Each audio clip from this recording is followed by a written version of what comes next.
Wait. We have thousands of stories talking about it. Sure. And we have documentaries, we have news stories, and that. Is Natalie here, somebody here to turn that?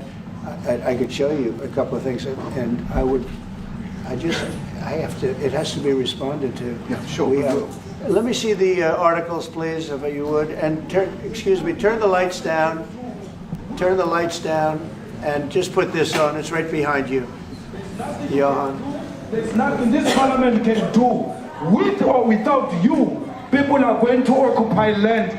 We require no permission from you, from the president, from no one. We don't care. We can do whatever you want to do. Who are you to tell us whether we can occupy land or not? We are going to occupy land. Yeah. South Africa occupy land. That's who we are. We don't ever want to do. We can withdraw my membership from this useless parliament. Honorable. Yes, honorable member. Must never be scared to kill. A revolution demands that at some point there must be killing, because the killing is part of a revolutionary act. Shoot to kill, Yamaza, kill the poor, the farmer, kill the poor, the farmer, pa, pa, pa, pa, to kill, Yamaza, kill the poor, the farmer. The mayor of DA in PE is a white man. So these people, when you want to hit them hard, go after a white man. They feel a terrible pain because you have touched a white man. Not because Mashaba and Soli will not be touched. They will be touched, no one. But we are starting with this whiteness. We are cutting the throat of whiteness. Shoot to kill, Yamaza, kill the brewer, the farmer, kill the brewer, the farmer, pa, pa, pa. Shoot to kill, Yamaza, kill the brewer, the farmer, kill the brewer, the farmer.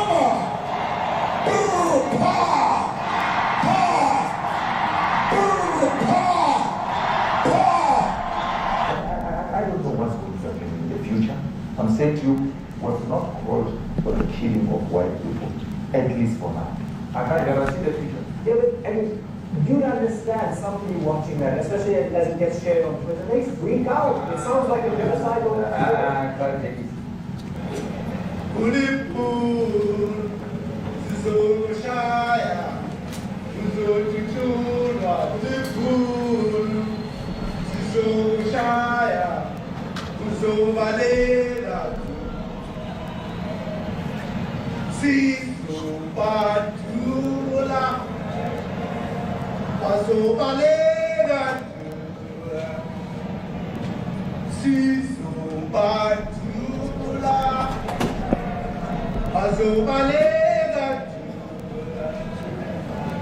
Who will expropriate land without compensation, whether they like it or not. If they object, they can seek refugee in America.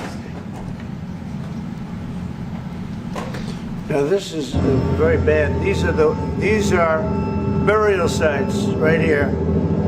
Burial sites. Over 1,000 of white farmers, and those cars are lined up to pay love on a Sunday morning. Each one of those white things you see is a cross, and there's approximately 1,000 of them. They're all white farmers, the family of white farmers. And those cars aren't driving, they're stopped there to pay respects to their family member who was killed. And it's a terrible sight. I've never seen anything like it. Both sides of the road you have crosses.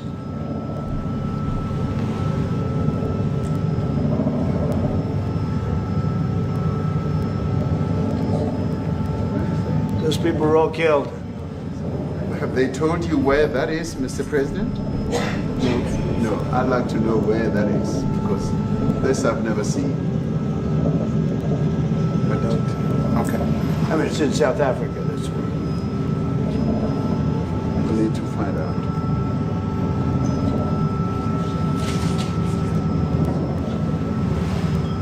German engineers created a way to multiply your garden hose pressure by 15 times.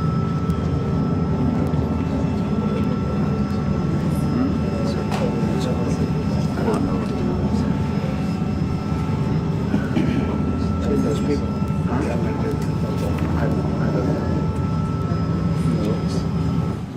Okay. Mr. President, the Pentagon announced that it would be accepting a Qatari jet to be used as Air Force One. What are you talking about? You know, what are you talking about? You know, you to get out of here. What does this have to do with the Qatari jet? They're giving the United States Air Force a jet, okay? And it's a great thing. We're talking about a lot of other things. It's NBC trying to get off the subject of what you just saw. You are a real, you know, you're a terrible reporter. Number one, you don't have what it takes to be a reporter. You're not smart enough. But for you to go into a subject about a jet that was given to the United States Air Force, which is a very nice thing, they also gave $5.1 trillion worth of investment in addition to the jet. Go back, you ought to go back to your studio at NBC, because Brian Roberts and the people that run that place, they ought to be investigated. They are so terrible the way you run that network, and you're a disgrace. No more questions from you. Go ahead. Go ahead, talk about that. His name is Peter something. He's a terrible reporter. Quiet. Let's go. Thank you so much. President Trump, Anna Disaster from ENCA in South Africa. Thank you very much. Thank you very much. What would you like President Ramaphosa to do about the situation that we've just seen on the screen? I don't know. Look, these are articles over the last few days. Death of people. Death. Horrible death. Death. I don't know. To pick anyone, white South Africans are fleeing because of the violence and racist laws. And this is all, I mean, I'll give these to you. No, so when you say, what would I like to do? I don't know what to do. Look at this. White South African couples say that they were attacked violently. And, President Trump, when will you go and see for yourself if it is indeed true? well, I could do that. Look, here's burial sites all over the place.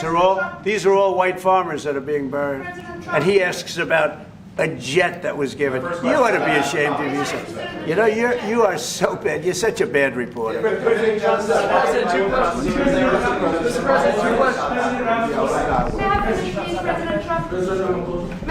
This is one after another. This family was wiped out. I'm just looking. Can we get a report from President Ramaphosa? Your reaction to those videos, Mr. President? Yes, I want your reaction. Well, I think the videos are so. No. When you look at the videos, I mean, how does it get worse? And these are people that are officials, and they're saying that kill the white farmer and take their land. That's what. And I have other friends in South Africa. I have people that left. One in particular that says you can't go there. He said they want to take your land. They take your land and they kill you. It's okay, and they say it's okay to do. Now we're going to talk about it. But this is a tremendous look. This is a story recent. Yeah. These are all people that recently got killed. Yeah. And I don't know how it can get any worse. These are and you know, the men that you saw, the people that you saw in that movie, those are officials. Those are people that were in office. They had one march, they had a dance in your parliament, whatever you may call it, legislature. Well, let me clarify that. Yeah. Let me clarify that, because what you saw, the speeches that were being made, one, that is not government policy. We have a multi-party democracy in South Africa that allows people to express themselves, political parties to adhere to various policies, and in many cases, or in some cases, those policies do not go along with government policy. Our government policy is completely completely against what he was saying, even in the parliament. And they're a small minority party, which is allowed to exist in terms of our constitution. But you do allow them to take land. No. You do allow them to take land. Nobody can take land. And then when they take the land, they kill the white farmer. And when they kill the white farmer, nothing happens to them. No, there is nothing happens to them. There is criminality in our country. People who do get killed, unfortunately, through criminal activity, are not only white people. Majority of them are black people. And we have now been utilized. The farmers are not black. I don't say that's good or bad, but the farmers are not black.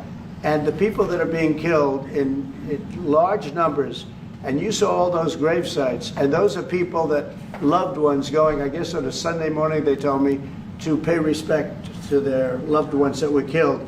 Their heads chopped off, they died violently. And you know, I mean, we're here to talk about it, and I didn't know we'd get involved here, but I will say this, that if the news wasn't fake like NBC, which is fake news, totally, one of the worst, ABC, NBC, CBS, horrible. But if they weren't fake news like this jerk that we have here, if we had real reporters, they'd be covering it. But the fake news in this country doesn't talk about that. They don't want to talk about it, but now they have to talk about it. But they won't. This won't even be a subject. They'll have him talking about why did a country give a free, think of this, why did a country give an airplane to the United States Air Force? Okay, the United States, not to me, to the United States Air Force, so they could help us out, because we need an Air Force One until that's Air Force One, it's being built. 2 of them being built. But Boeing's a little bit late, unfortunately. So why did they give us a plane to the United States Air Force? That's what that idiot talks about after viewing a thing where thousands of people are dead. I'm sorry, I don't have a plane to give you. I wish you did. I'd take it. I would take it. If your country offered the United States Air Force a plane, I would take it. Okay. But coming back to this issue, which I really would like us to talk about, and talk about it very calmly. We were taught by Nelson Mandela that whenever there are problems, people need to sit down around a table and talk about them. Well, there are problems. And this is precisely what we would also like to talk about, including, of course, trade matters, investment matters. So the issues that concern you as the United States. Those are all recent. Those are all deaths. Yeah, in many ways, I mean, one should say you are a partner of South Africa, and you are raising concerns, and these are concerns that we are willing to talk to you about. Let me just add quickly, you know, the criminality that we are experiencing in our country needs quite a lot of technological capability. And in one of our areas in South Africa, we're using US technology, which is able to, in many ways, identify where shootings are happening and all that. And I'd like to talk about that, because there is support that we can get from you as the United States to help us deal with all these acts of criminality. And that is what I believe partnership is all about. And we are here as a partner so that we can help each other whenever there are challenges. So I'd like us to discuss it, and of course outside of the media, so that we sit down and have a really good discussion that will lead to good outcomes. Are there any other further punitive measures that could be in place should you not be satisfied that South Africa is fixing some of the very bad things, in inverted commas, that you tweeted are happening? Well, there are a lot of bad things happening in many countries, but this in particular has been very, very bad, very bad. And because of we're going to have the whole world watching in another short period of time, because you have the G20, and that's a big deal. And it seems like, I mean, I want you to look good. I don't want you to look bad. Very good. But we have hundreds of people, thousands of people trying to come into our country because they feel they're going to be killed and their land is going to be confiscated. And you do have laws that were passed that gives you the right to confiscate land for no payment. You can take away land for no payment. I want to clarify that, because we have a constitution. Our constitution guarantees and protects the sanctity of tenure of land ownership. And that constitution protects all South Africans with regard to land ownership. However, we do say, because we've got to deal with the past, the government, and as your government also has the right to expropriate land for public use. And you're doing that. And we've never really gotten underway with that. And we are going to be doing so. You're taking people's land away we have not. from them. And those people in many cases are being executed. They're being executed. And they happen to be white, and most of them happen to be farmers. And that's a tough situation. I don't know how you explain that. How do you explain that? They're taking people's land away, and in many cases those people are being executed, and in many cases it's not the government that's doing it, it's people that kill them and then take their land, and nothing happens to them. But we have thousands of people that want to come into our country. They're also going to Australia in a smaller number. But we have thousands of people that want to come into our country, and they're white farmers, and they feel that they're going to die in South Africa, and it's a bad thing. Yeah, please. What can South Africa do? What concessions would you like to see them make to improve relations with the United States? Then I have one more for President Ramaphosa afterwards. Well, you know, we just spoke about, I got them a very, very complex machine, 150 of them. I was asked by the president if it could help, and I did that. And you know, I have great feeling for all countries. I deal with all countries, but I have a great feeling for South Africa because I have friends. I have a couple of friends, a few friends here today. I have many friends from South Africa, but many of those friends are not, they can't go back. I have Elon is from South Africa. I don't want to get Elon involved. That's all I have to do, get him into another thing. But Elon happens to be from South Africa. This is what Elon wanted. He actually came here on a different subject, sending rockets to Mars, okay? Yes. He likes that better. He likes that subject better. That's right. But Elon is from South Africa, and I don't want to talk to him about that. I don't think it's fair to him. That's right. But I will say that people are fleeing South Africa for their own safety. Their land is being confiscated, and in many cases they're being killed. And that scene of, you see how many crosses they have. Those crosses, that's a dead person in every one of them. And those trucks or cars are paying their respects to all of those dead people on a Sunday morning. That's a rough thing to explain away. And the problem we have, and the way, you know, a correct and a fair media exposes things.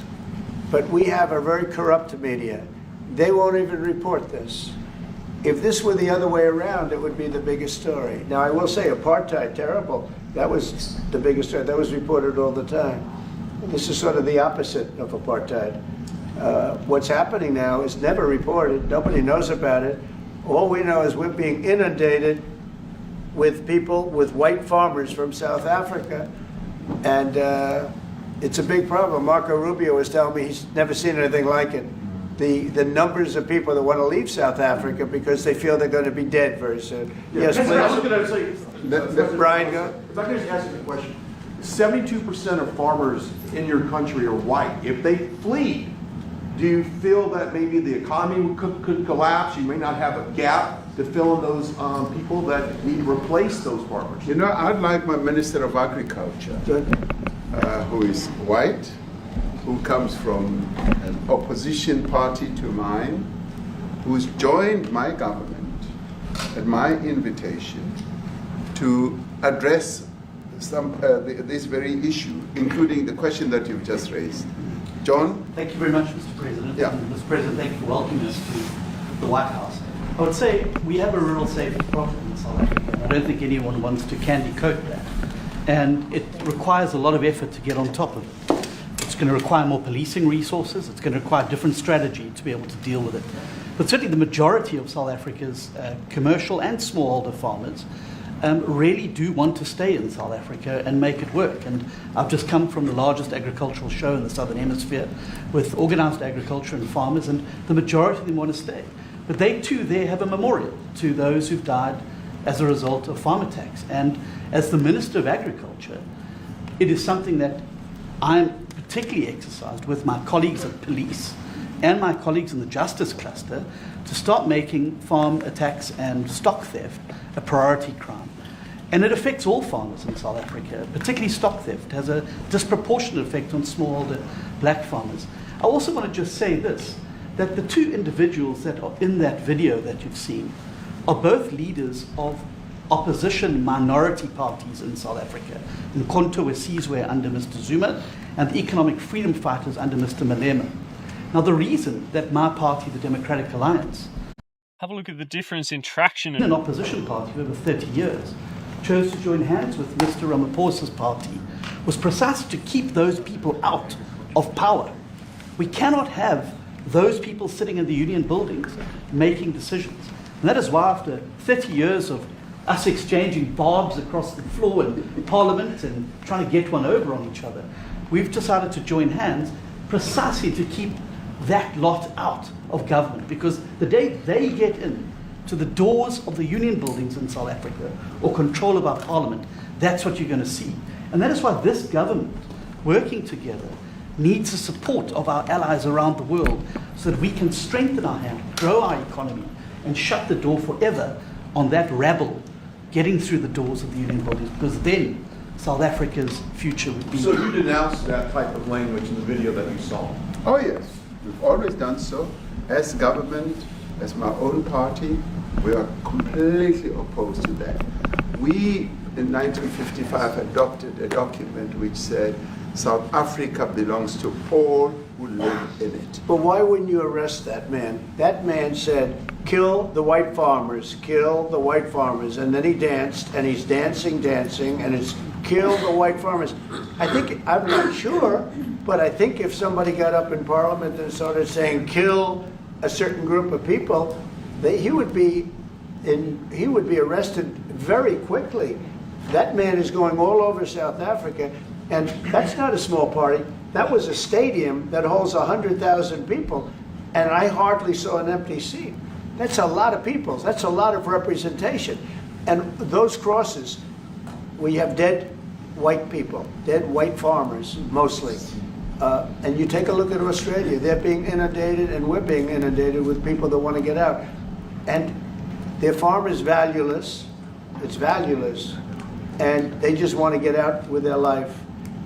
And this is a very serious situation.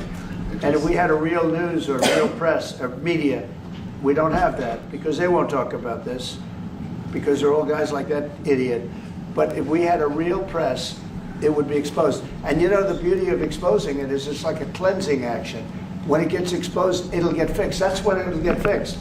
But people don't talk about it. And I'll tell you who's talking about the thousands of people that are fleeing South Africa right now. Will you discuss USAID and the devastating impact the cuts are having across the African continent? You know, it's devastating, and hopefully a lot of people are going to start spending a lot of money. And I've talked to other nations. We want them to chip in and spend money too. And we've spent a lot, and it's a tremendous problem going on in many countries. A lot of problems going on. The United States always gets the request for money. Nobody else helps, as you know. Europe doesn't help. Europe hasn't given anything. All they do is sue our companies. You know, they sue Apple, and they sue all of our companies. Apple had to pay $17 billion on a nonsense lawsuit.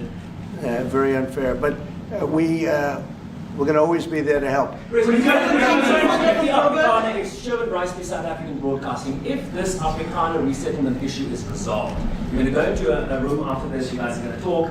If it is resolved, what is the potential for the future-looking relationships between the United States? It's got to be resolved. It should be resolved. It's a little bit bad when you see a stadium with 100,000 people in it, because that means it's more than just a little movement. It's a pretty big movement in South Africa, so it has to be resolved. it'll be the end of the country if But it's is not. there potential for the relationship moving forward? I hope so. Are you That's going why to I'm Egypt here. in November? I mean, I'm not here for my health. I'm here to see what it is. No, I'd like to see. I have friends. I can tell you, Ernie Els and Retief Goosen, they feel so strongly they wanted to be here on behalf of South Africa, not on behalf of me. Yes. And, you know, they said, can we be here for this? Because they love the country. Ernie, do you guys want to say a couple of words? I hate to put you in this. This is tougher than sinking a 3-footer. They have, and they've sank many 3-footers. Thank you, Mr. President. And thanks for the honor of being here. We've known each other a long time. We have spoken. You know, we're proud South Africans. I still have my South African passport. You know, we travel with this passport, you know, and I got my visa here. So, you know, but we want to see things get better in our home country. That's the bottom line. It's been 35 years since the transition. President Ramaphosa was right in the middle of the transition time in 1990 and before that. So it's been 35 years of ANC government, and I know there's a lot of anger, you know, through the transition. There was also a lot of stuff happening in the apartheid days. You know, we grew up in the apartheid era, but I don't think two wrongs makes a right. You know, President Mandela, when he came out of prison for all that time, didn't come out with hatred, you know, and really unified our nation through sport. You know, we won the Rugby World Cup in '95. 4 times. We won the African Nations Cup, soccer. You know, we won some majors as golfers and so forth. So what I'm trying to say is, you know, this has been a long time coming. That's why we really wanted to meet you, meet the administration, and see our way forward, because we still want to see our country flourish. You know, we've got some great things going on. Business is getting involved with government. Farmers are getting involved in local municipalities, trying to rebuild some of the infrastructure that's been decaying for a long time. So there's a lot of coexistence going on and help from a lot of areas. But I feel we need the US to push this thing through. We've got a great ally if we can have the US. It's always been an ally of South Africa for a very long time. Even in the days of the war, you know, up in Angola, you know, you guys helped us. So very important for us to have your support and you know, get the change we need. Where did you do that well? He might have done that even better than he plays golf, which is almost impossible. Johan, please. Sorry, Mr. President, if you had to wind all of those tapes properly, you will see I'm the biggest target of that rabble rouser. Number one for over 10 years, Mr. Malema. In fact, the first time I met him, he was in the youth league with that gentleman, and look how he's changed. Right. We have too many deaths, but it's across the board. It's not only white farmers, it's across the board. And we need technological help. We need Starlink at every little police station. We need drones.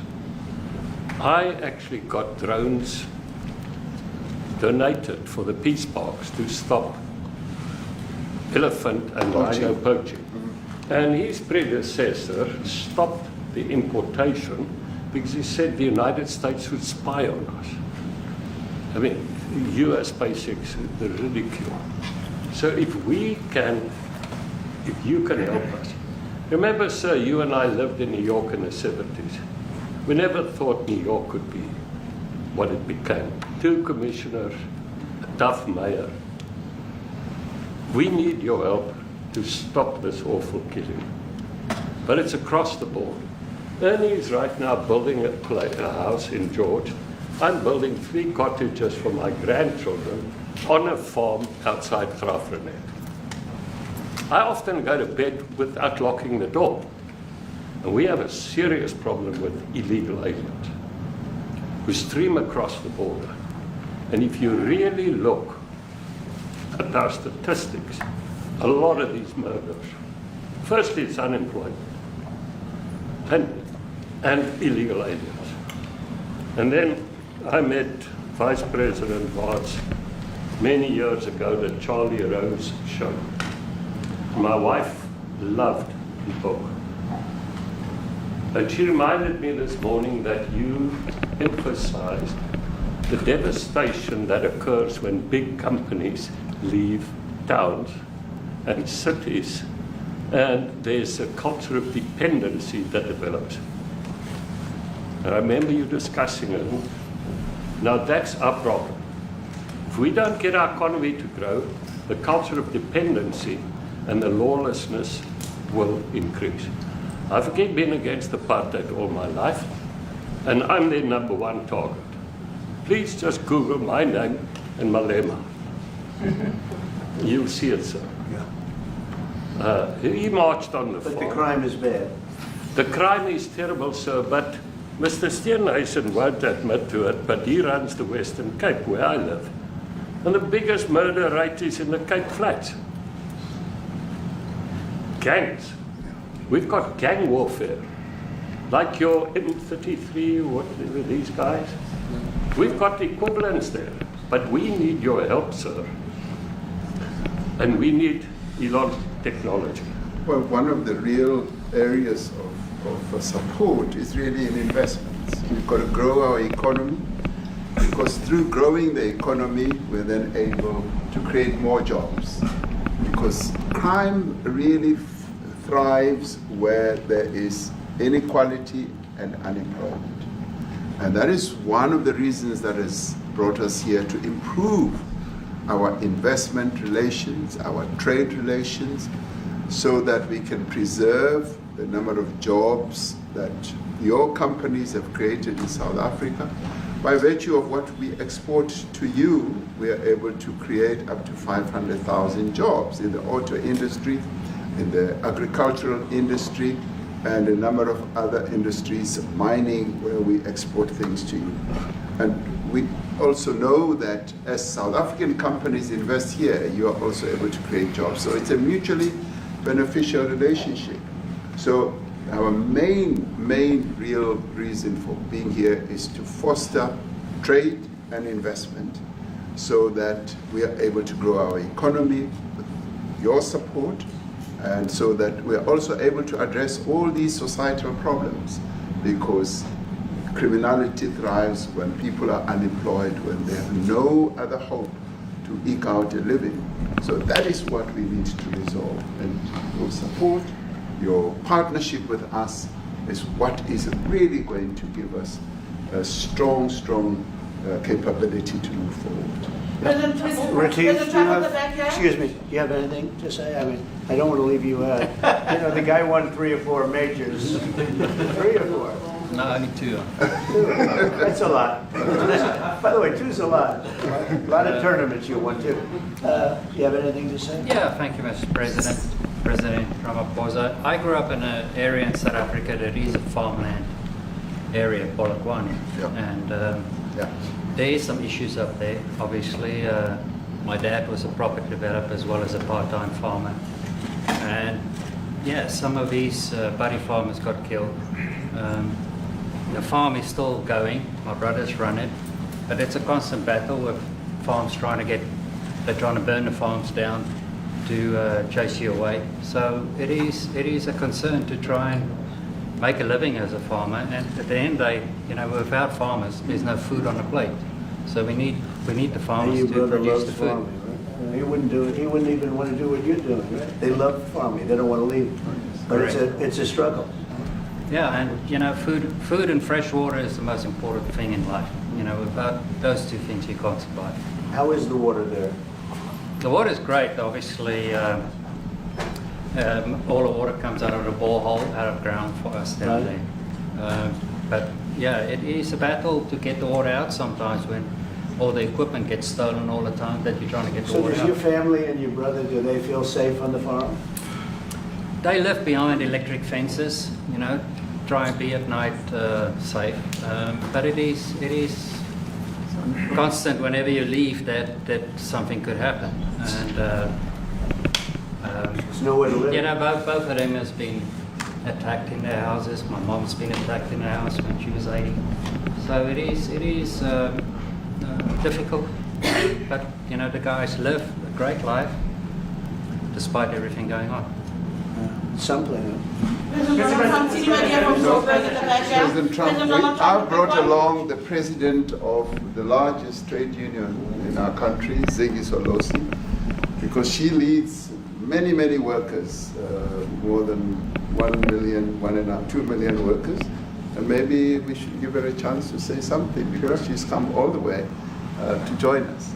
Thank you very much, Mr. President Trump, for having us, and President, for extending the invitation to us as organized labor. And I must say that we are here to support the initiative that has been made by our government with business, of course, as organized labor. We've been coming to Washington on the AGOA trade relations in the previous regime, and I think at the center of it all, for me, it is exactly what Mr. Rupert have said, the importance of us growing the economy. We have always emphasized when we were here and kept on coming and negotiating on AGOA that the 600 US companies that are based in South Africa, as you said, President Ramaphosa, 500,000 jobs will be wiped out. We need more foreign direct investment in our country. We are not just talking about those that will lose employment, but we are talking about over 40% of people that are unemployed, that have no hope of ever finding a job. And we think that, correctly, as they have said, that we need to deal with the issue of porous borders in our country so that everyone that comes in is documented. We also need to, and I would have thought that the minister would address the issue of land expropriation and how the policy works in South Africa. Recently, President, as you were preparing to come here on the news, in, I think it was in Natal, there was a handover of farms, and white farmers were saying, we are donating the land, but also there's a willing buyer, willing seller in South Africa. So there is no expropriation without compensation, but it is a willing buyer, willing seller. And that white farmer was even saying, President, that the government is even paying more in buying the land than what the land is worth of. And I think those are the realities, President, that we must say that we need to address, of course, but also the importance of agriculture linked to AGOA. People rely on it, and I think, as Retief have said, for survival and living. But lastly, for me, President, is also the issue of the crime statistics. There is no doubt about it that we are a violent nation, you know, for a number of reasons, and we're not condoning anything. But also, if you go into the rural areas where black majority are, you would see women, elderly, being raped, being killed, being murdered. And these are black elderly women that would be found throat slits, raped multiple times, and all of that. And the problem in South Africa, it is not necessarily about race, but it is about crime. And we think that we are here to say, how do we, both nations, work together to reset, to really talk about investment, but also help us in how we can have the technology and everything that is needed, President, to really address the levels of crime that we have in our country. Thank you very much. Thank you very much. President Trump, genocide is a very strong word. I'm wondering if you've made up your mind as to whether you believe genocide is occurring in South Africa, or you still have doubts, and if you have made up your mind, why invite President Ramaphosa here today? Well, I haven't made up my mind. I hate to see it from the standpoint of South Africa, but also, I'm trying to save lives. I'm working with Russia and Ukraine. I don't have to do that. It's not our war. It was started by other people.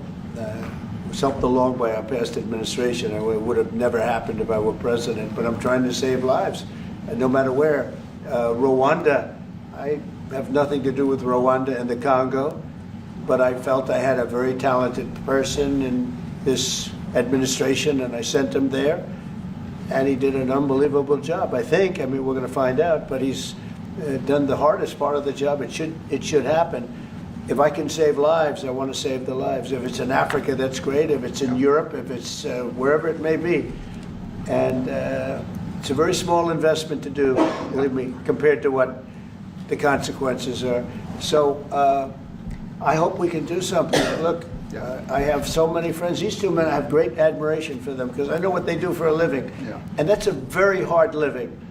Going from city to city, from country to country, and hitting a ball 350 yards like they do, and better than you and I. Getting the ball in the hole. It's a very tough with lots of people watching, right? Yes, That's a very tough living. They're champions. I respect champions, and I respect very much. And I think the country is very lucky. They really wanted to be here. That's true. They could be elsewhere. They could be on a beautiful fairway someplace, and they wanted to be here. Glad you So. My name is Yanda Mwobo from Newsroom Africa in South Africa. Good. How important is it for the United States to be at our G20 summit in November, given the relationship between our two countries? You've just heard what has been said to you just now. Are you coming, and are you preparing to come? So without the United States, the G20, just like the G7, used to be the G8, but brilliantly they threw Russia out. Would have been a lot better if Russia was in. A lot of people would say, oh, that's not it. Because if Russia was in, you probably wouldn't have this war. And if you had a different president, you wouldn't have the war either. Yeah. But we have a G7. It's important that the United States is in both of them. I think without the United States, I really believe it's not very important. It's not the same meaning. As I said to President Trump, the U.S. really originated the G20.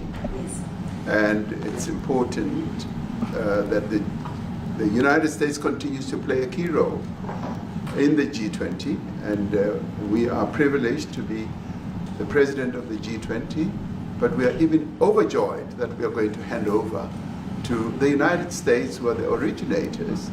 And for that reason, I expect the United States to continue playing the leadership role in the G20 together with other countries. And I've said when I initially spoke to President Trump on the phone, I want him to come to South Africa for a state visit, and I also want him to come and participate in the G20. And I want to gladly hand over to President Trump to take the leadership of the G20 forward in November. Thank you very much.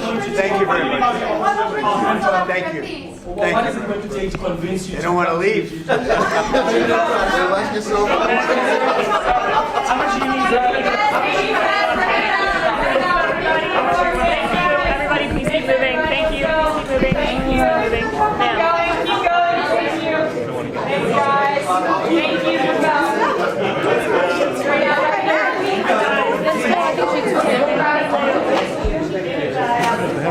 Outside?